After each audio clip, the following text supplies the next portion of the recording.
Canal Plus has made another offer to Multichoice. That's according to the Takeover Regulation Panel.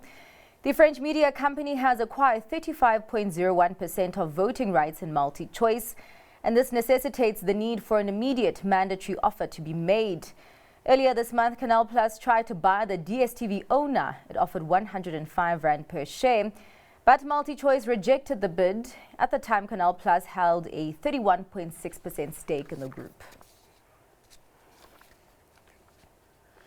Woolworths has felt the pinch of a constrained consumer environment. The retailer has posted a 7.5% fall in half-year earnings. It says this is largely due to a pullback in consumers' discretionary spend as shoppers feel the weight of interest rate increases and higher living costs. South Africa's logistics crisis also impacted the group's operations. Port congestion curtailed turnover and concession sales growth at Woolworths Fashion and Beauty to 2.2%. Avian flu also weighed and led to reduced availability of key food product lines. Consumers are spending less on home improvements, and this has weighed on cash build. The building materials retailer has reported a 2% rise in half-year revenue. An interim dividend of R3.25 has been declared. This is down 19% on the half-year distribution, which was made during the previous period. Looking ahead, the group expects trading conditions to remain challenging. Harmony Gold has declared a record interim dividend of 147 cents following what CEO Peter Steenkamp has labelled an exceptional set of results. The bullion producer's headline earnings per share more than tripled during the period, and group production came in 14% higher due to higher recovered grades at Mboneng, Moab Khotsong, Hidden Valley and Mine Waste Solutions. Harmony's added that it secured a board approval for its Mboneng extension project. It will spend 7.9 billion on that, and the investment will extend Mboneng's life from 7 to 20 years. Strong, that's how AECI has described its annual results. The Explosives and Chemicals Group has posted a 5.4% rise in revenue for the year. But these gains didn't filter through to the bottom line. Headline earnings per share fell close to 12%. That's as finance costs increased not only because of high interest rates, but also because of short-term funding needs where working capital levels rose to support revenue growth. A final dividend of 119 cents has been declared. This is down 79% from last year's payout. A weak global chemicals and polymers market has weighed on CAP. For the 6 months to end December, revenue fell 2%. That, along with higher finance costs due to increased interest rates, led to a 36% drop in headline earnings per share. As per historical practice, no interim dividend has been declared. Standard Bank is eyeing a profit rise. The financial institution expects headline earnings per share for the full year to be as much as 28% higher. The firm gave no reasons for the forecasted growth, but more detail will be made available when the company opens its books on the 14th of March. Vodacom will take the Please Call Me matter to the Constitutional Court. That's after a Supreme Court of Appeal ruling. The court ordered Vodacom to pay Kenneth Nkosana Makate 5 to 7.5% of revenue share over 18 years with interest in acknowledgement of his idea, and used Makate's legal team's models to calculate the sum owed to him. Vodacom says having considered this judgment, it has found it to be flawed, and so it will take the matter to the Apex Court.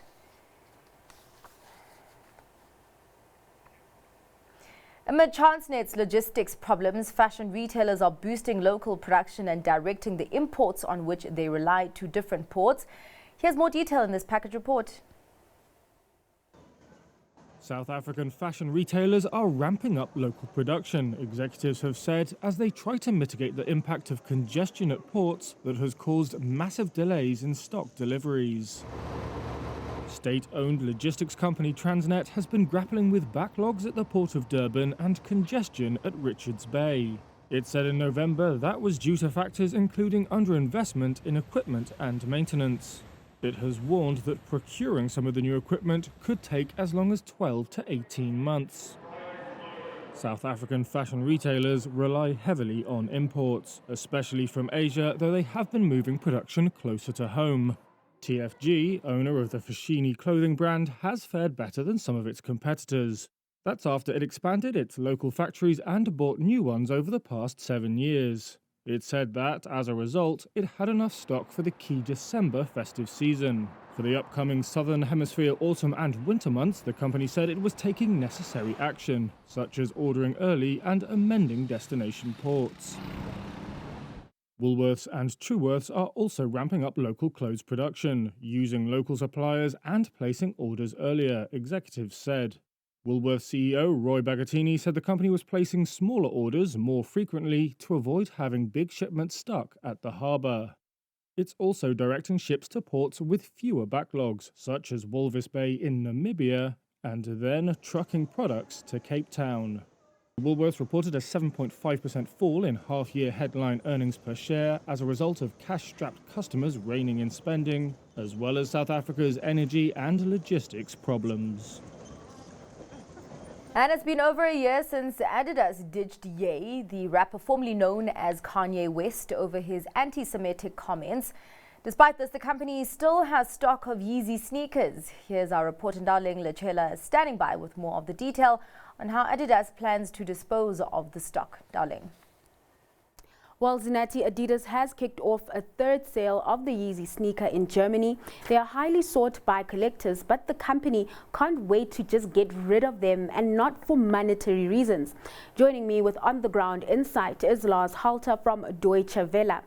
Thanks for your time today. Now, Lars, we know that Adidas cut ties with Ye over his anti-Semitic comments. Surely that's the reason behind this big sale. It wants to completely cut ties, right? Thanks for having me. So these Yeezy sneakers are part of a line that Adidas developed and marketed with rapper Kanye West. It was one of the most expensive corporations in the world of fashion, but it went sour last year after Kanye made some anti-Semitic remarks on social media. Now, as much as any anti-Semitic comments should not be tolerated anywhere, it is especially tricky in Germany, with the country's history, the Nazi regime leading to World War II and the Holocaust, which of course has killed 6 million Jews.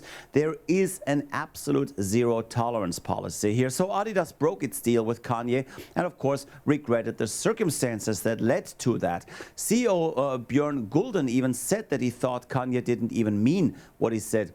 Anyway, it's zero tolerance, as I said.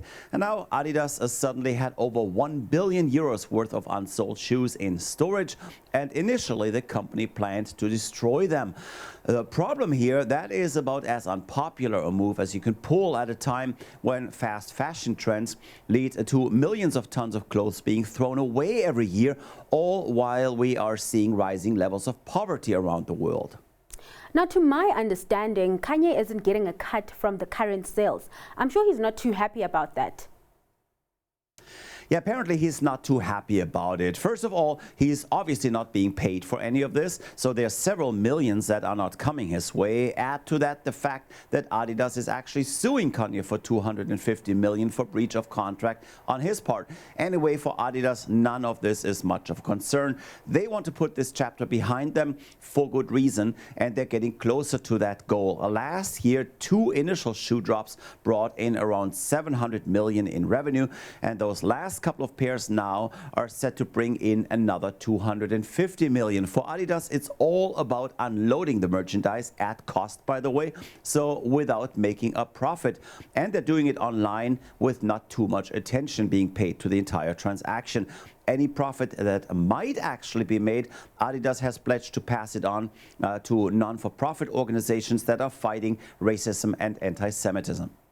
Now let's zoom into the celebrity endorsement deals. The Ye Adidas partnership isn't the only deal that's gone sour, right?